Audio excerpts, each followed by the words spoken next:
जय माता दी। नमस्कार दोस्तों, आप सभी का मेरे चैनल में हार्दिक स्वागत है। आप सभी को बसंत पंचमी की हार्दिक शुभकामनाएं।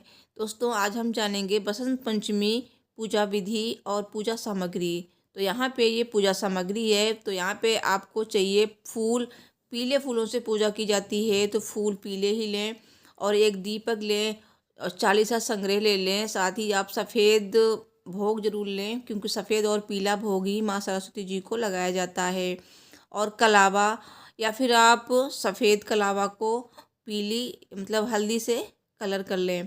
माचिस, और यहाँ पे मैंने लिया है कपूर और रोली। आप सिंदूर भी ले सकते हैं। केला और हल्दी ज़रूर होनी चाहिए, क्योंकि हल्दी पीली होती है। पीला रंग सरस्वती माता जी को बहुत ज़्यादा प्रिय है। तो बसंत पंचमी के दिन सरस्वती माता की पूजा अवश्य करें। सरस्वती माता जी विद्या और ज्ञान की देवी हैं। जो लोग शिक्षा और संगीत से जुड़े हुए हैं, उन लोगों को माता की पूजा अवश्य करनी चाहिए। विद्यार्थियों को भी अवश्य माता रानी की पूजा करनी चाहिए। माता सरस्वती जी की पूजा करने से विद्या बुद्धि में वृद्धि होती है। तो जहाँ पे आपको पूजा करनी है, वहाँ उस जगह को अच्छे से साफ कर लीजिए। और यहाँ पे हम हल्दी से स्वास्तिक बना लेंगे। आप हल्दी या फिर आप चावल के आटे से भी स्वास्तिक बना सकते हैं। अब हमें एक चौकी लेनी है। चौकी पे आप लाल कपड़ा या पीला कपड़ा इस तरह से बिछा सकते हैं। आसन के रूप में मैंने लाल कपड़ा बिछाया है, पीला आसन दिया है। तो पीला कपड़ा छोटा था ना, इसलिए मैंने पीला नहीं बिछाया है। अब हम यहाँ पे सरस्वती माता जी की तस्वीर को स्थापित करेंगे, विराजमान करेंगे। तो यहाँ पे गणेश भगवान जी, सरस्वती माता जी, लक्ष्मी माता जी, तीनों भगवान हैं इसमें। तो हम यहाँ पे गणेश जी की भी पूजा करेंगे साथ में। तो अगर आपके पास एक साथ नहीं है, तो आप अलग से गणेश जी की पूजा अवश्य करें, क्योंकि सबसे पहले गणेश जी की ही पूजा की जाती है। तो सबसे पहले हमको आवाहन करना है। आवाहन कर लीजिए। उसके बाद सबसे पहले गणेश जी को सिंदूर का टीका करेंगे। माता सरस्वती जी को, लक्ष्मी जी को भी टीका करेंगे। पीला टीका कर सकते हैं, या फिर रोली से भी कर सकते हैं, या हल्दी से करना है तो गणेश जी को हल्दी से नहीं कीजिएगा। सरस्वती माता जी को, लक्ष्मी माता जी को हल्दी से टीका कर लीजिएगा। फिर यहाँ पे हम पीले फूल अर्पित करेंगे। और यहाँ पे सबसे पहले हम गणेश जी को पीला कलावा अर्पित करेंगे। और माता सरस्वती जी को भी पीला कलावा अर्पित करें। और माता लक्ष्मी को आप लाल कलावा अर्पित कर सकते हैं, या फिर आप फूलों की माला भी पहना सकते हैं। तो यहाँ पे मेरी फ़ोटो छोटी है, इसलिए मैंने इस तरह से पूजा की है। और यहाँ पे अब हम भोग अर्पित करेंगे।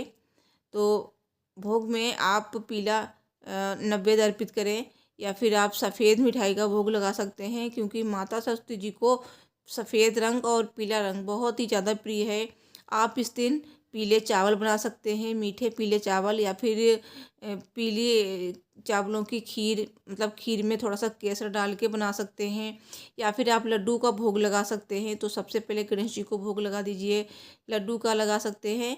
और यहाँ पे आप कोई भी फल अर्पित कर सकते हैं। तो केला पीला होता है, तो इसलिए मैंने केला अर्पित किया है।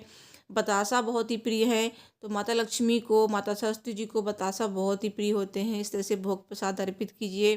धूप दीप से पूजा कीजिए। और आपके घर में अगर पढ़ने वाले बच्चे हैं, तो उनकी बुक्स को भी यहाँ पे ज़रूर रखें।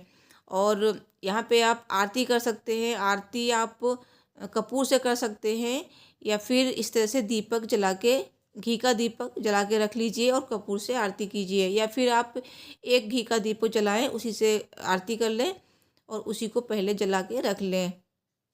तो यहाँ पे आप इस तरह से देखिए। बच्चों की बुक्स भी पूजा में ज़रूर रखें।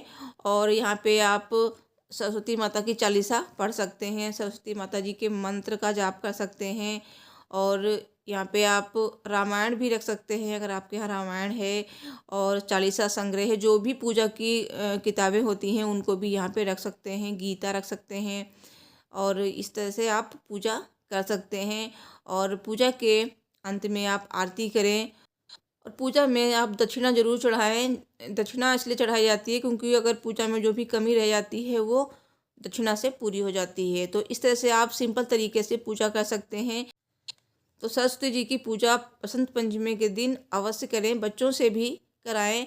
और क्योंकि बच्चों को पता होना चाहिए कि सरस्वती माता की पूजा की जाती है बसंत पंचमी के दिन। क्योंकि पहले तो स्कूलों में भी पूजा होती थी, और अभी भी होती है। लेकिन कई बार बच्चे स्कूल नहीं जाते हैं, उस दिन छुट्टी वगैरह होती है, तो आप इस तरह से घर पे पूजा अवश्य करें।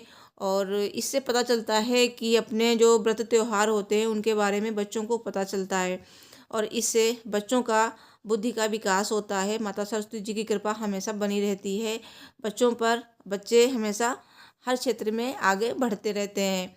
तो इस तरह से आप पूजा कीजिए, बहुत सिंपल तरीका है पूजा करने का, और बहुत ही कम पूजा सामग्री से आप पूजा कर सकते हैं। माता जी का आशीर्वाद अवश्य लीजिए। ये पूजा आप अपने घर के मंदिर में भी कर सकते हैं, या फिर इस तरह से अलग से चौकी लगा के कर सकते हैं। ऐसा कुछ नहीं है कि मंदिर में नहीं कर सकते, मंदिर में भी आप पूजा इस तरह से कर सकते हैं।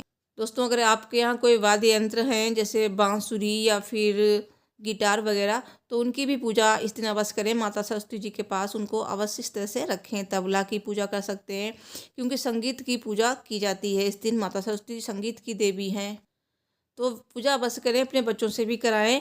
और इस वीडियो को लाइक करें, चैनल को सब्सक्राइब करें। आप सभी को बसंत पंचमी की हार्दिक शुभकामनाएं। आप सभी के बच्चों पर माँ सरस्वती जी की कृपा हमेशा बनी रहे। और इस दिन आप पीले रंग के कपड़े पहने और अपने घर में पीला भोजन बनाएं। तो वीडियो को लाइक, चैनल को सब्सक्राइब करें। Thanks for watching. जय माता दी।